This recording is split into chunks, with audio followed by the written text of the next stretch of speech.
In a small, fog-wrapped village, nestled between two long-forgotten hills, lived a widow named Meera. She had a quiet son, Ravi, and a herd of 12 pristine white goats. Every single dawn before the sun had a chance to brush gold across the fields. Meera would lead her goats to graze in the forest of Bhanjira. This was a place where the trees grew so tall and thick that they seemed to swallow even the voice of the wind. The villagers, they avoided that forest. They spoke in hushed tones about it being haunted, about cries echoing through the trees at night. Some even claimed the trees would whisper names that belonged to no one living. But Meera felt she had no choice. Her goats found the richest, most succulent grass under that dense canopy, and the milk they produced was her only income, the very thing that kept her and Ravi from starving. So every morning she would gather her stick, her basket, and her sickle, call out to her goats, and walk into the mist-shrouded woods. The first sign that something was wrong began with the goats' silence. Normally they would bleat and scatter the moment they entered the forest, eager for the day's booked. One morning they stood unnervingly still, their noses held high as if listening to something only they could hear. Meera frowned. The air itself smelled different, sharper, with a metallic Thames like rust or fresh blood. She turned her head, and that's when she saw it, something dark hanging from a tree. At first she thought it was just an old rag someone had left behind, but as she cautiously stepped closer, a cold dread washed over her. It wasn't a rag, it was a goat's. Kin freshly flayed, glistening wetly in the dim light, and nailed directly to the tree's bark. Her heart twisted into a tight, painful knot. "Who did this?" she whispered, her voice barely a breath. A voice deep and resonant echoed from behind her. "You should not come here, Meera." She spun around her heart, leaping into her throat. But there was no one there, only the sound of dry leaves shifting on the forest floor as if disturbed by an unseen footstep. She grabbed her stick tighter, her knuckles white, and hurried her goats deeper into a clearing, trying to put as much distance as possible between herself and that horrifying sight. When she returned home that evening, she told no one what she had seen, not even Ravi. She didn't want to frighten him, but that night, as the wind scraped and rattled against the shutters of their small hut, she could have sworn she heard the soft, plaintive bleating of a goat coming from the forest, even though all of her animals were safely secured in their shed. 2 days later, she went again. A knot of anxiety tightened in her stomach as she entered the woods, but she pushed the fear down.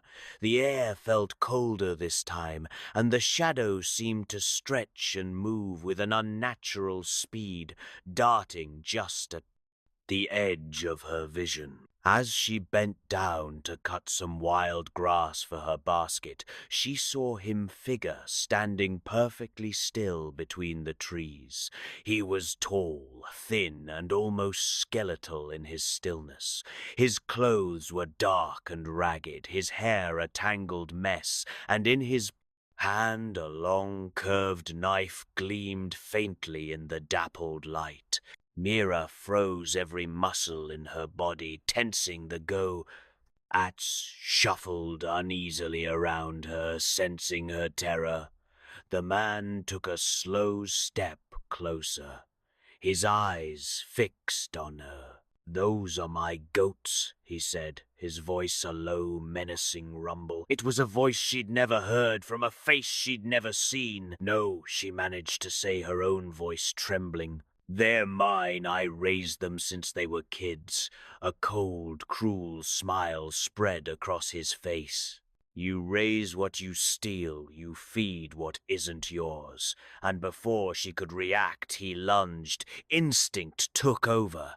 Meera swung her heavy stick with all her might, striking his arm. He grunted in pain, and his knife slashed through the air, missing her by inches. The goats scattered in every direction, their bleating filled with wild panic.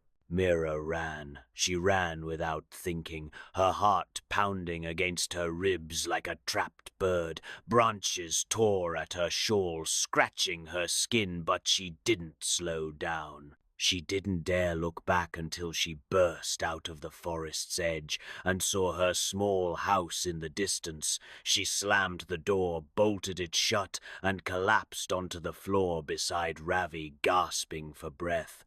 Her son looked at her with wide, terrified eyes. "Ma, what happened?" he asked.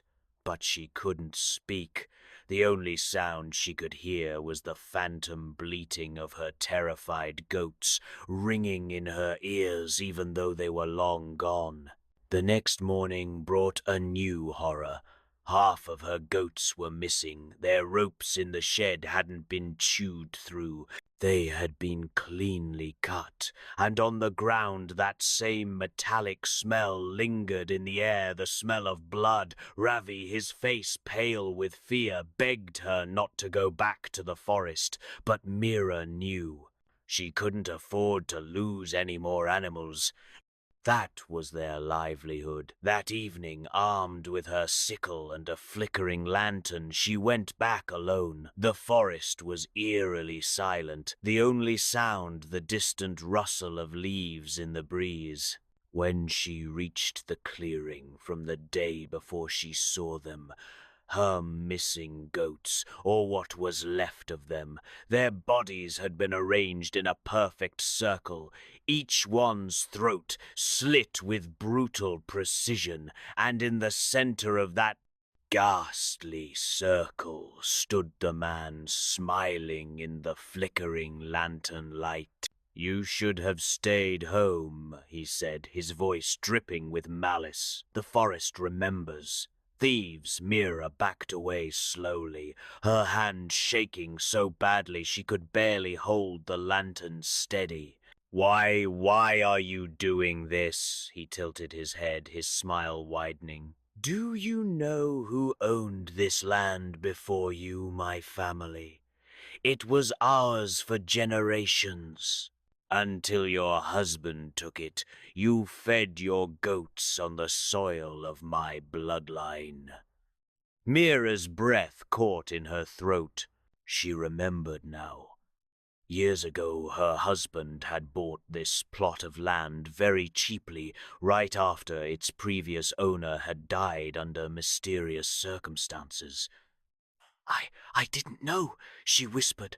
The man's grin became a grotesque leer. "But I did, and I never died." Meera dropped the lantern and ran. She ran for her life, her feet slapping through mud and fallen leaves. Behind her she could hear footsteps, slow, heavy, deliberate.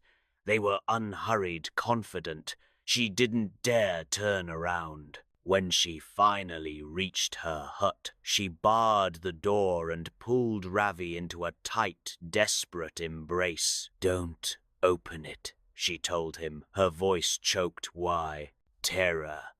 No matter what you hear, do not open the door." All night long, something scraped and scratched against the thin wooden walls of their hut. Sometimes it sounded like the sharp edge of a knife being dragged across the wood.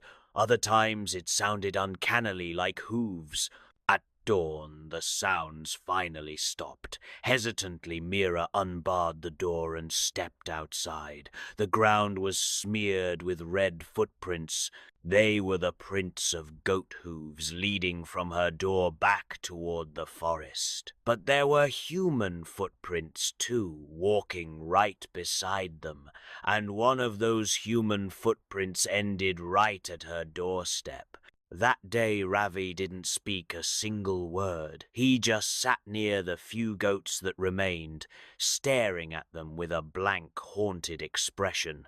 Meera tried to work to mend things, but the forest loomed at the edge of the fields like a giant black mouth waiting to swallow her whole.